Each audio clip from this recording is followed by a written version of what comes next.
Vamos falar sobre psicossociologia e o que é a psicossociologia, qual é o campo de ação da psicossociologia. Como o próprio nome indica, e nunca ninguém seria capaz de adivinhar, a psicossociologia tem essencialmente a grande influência da área de psicologia e da sociologia. Eu sei, é chocante. Para que é que serve a psicossociologia e, em particular, porque é que isto é interessante para futuros gestores ou para gestores? Porquê é que nós ensinamos isto? Então,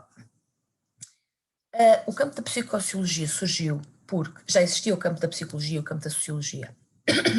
Qual é a diferença entre uma e outra?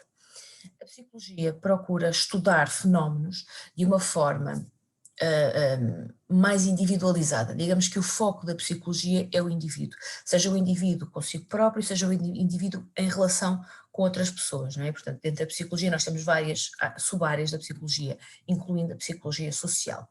Mas o foco da psicologia é individual. O foco da sociologia é grupal.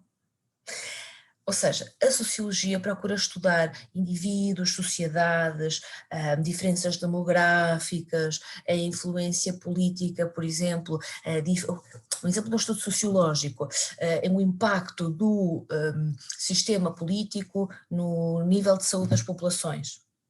Okay? Isto é um estudo sociológico, eu tenho que ir a diferentes sociedades, verificar como é que isto está a ser desenvolvido, ou se isto está relacionado. Portanto, a psicossociologia faz esta ponte entre a psicologia e a sociologia e procura nos ajudar a perceber fenómenos como a liderança de uma perspectiva integrada entre o nível individual e o nível macro-societal.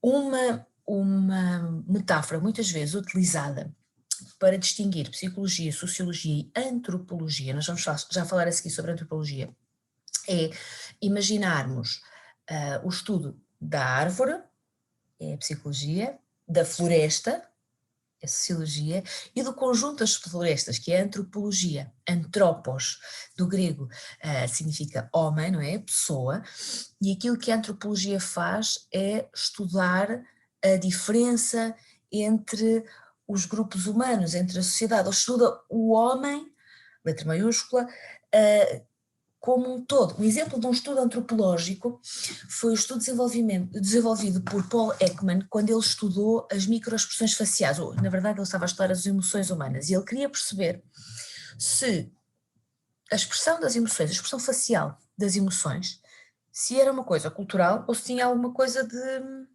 intrinsecamente biológico, ou intrinsecamente fisiológico nosso, ou seja, que não fosse treinado. E o que ele fez foi estudar pessoas em diferentes pontos do mundo, incluindo tribos remotas, supostamente que não tinham tido contacto com civilização anteriormente. Isto é um estudo antropológico, ou seja, ele foi procurar não só saber os indivíduos, não foi saber as sociedades, porque ele não estava muito interessado em saber os aspectos culturais disto, ele foi perceber o homem, entre maiúsculas mais uma vez, em toda, ou numa representação muito significativa de toda a humanidade. Isto é um estudo antropológico. Ok? Portanto, o campo da psicossociologia será a interação entre processos sociais e psicológicos ao nível dos comportamentos objetivos e a interação entre indivíduos e grupos, diversos em tamanho e forma, ao nível da vida cotidiana. É aquilo que nos interessa aqui. Ok? As influências interdisciplinares da psicossociologia são, então, a psicologia e a sociologia, já falamos sobre isto, a antropologia, também já falámos sobre a antropologia, e a psicologia social. A psicologia social é a área da psicologia que se foca nos processos sociais, que se foca em coisas como autoridade, conformismo, este tipo de coisas, ok? Então, como já tivemos a oportunidade de ver, isto ainda está.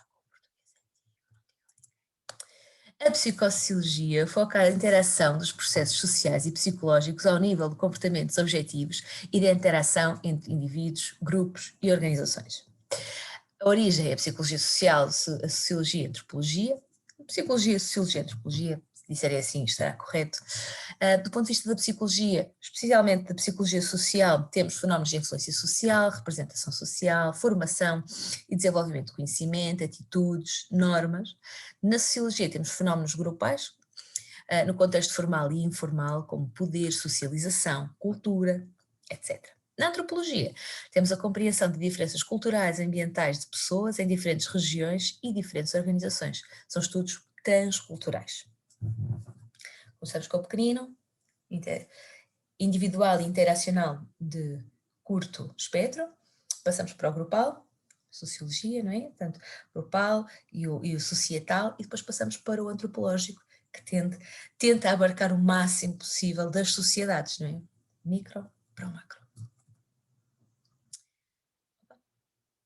Algumas influências interdisciplinares. Na psicologia nós temos então o contributo, permite-nos perceber fenómenos de aprendizagem, percepção, satisfação, motivação, coisas úteis para os gestores, como podemos perceber. Na psicologia social temos influência social, representação social, formação e desenvolvimento de grupos. Na sociologia temos fenómenos grupais no conteúdo, no contexto formal e informal, e na antropologia diferenças sociais, ambientais e de diferentes pessoas. Diz Etzoni em 1994 que a nossa vida se passa em organizações. Reparem, a nossa sociedade é uma sociedade organizacional. Nós nascemos em organizações. Nós somos educados em organizações. A maioria das pessoas consome grande parte da sua vida a trabalhar em organizações. Despendemos uma boa parte do nosso tempo de lazer, jogando e rezando em organizações, e a maioria morrerá numa organização, e quando chega o momento do enterro, a maior organização de todas, o Estado, tem que dar autorização oficial. Portanto, nós somos seres que vivem em sociedade, a sociedade está organizada em organizações, estão a ver? Psicossociologia das organizações, e naturalmente os gestores e a gestão, enquanto área disciplinar focada essencialmente na organização, desculpem ser redundante, mas é isto, focada essencialmente na organização de recursos ou na priorização da utilização de recursos e na forma como nós trabalhamos, beneficiei muito de conhecer estes elementos humanos das organizações. Então, o que eu vos peço para refletir é, conseguem fazer uma lista de todas as organizações e grupos a que pertencem atualmente?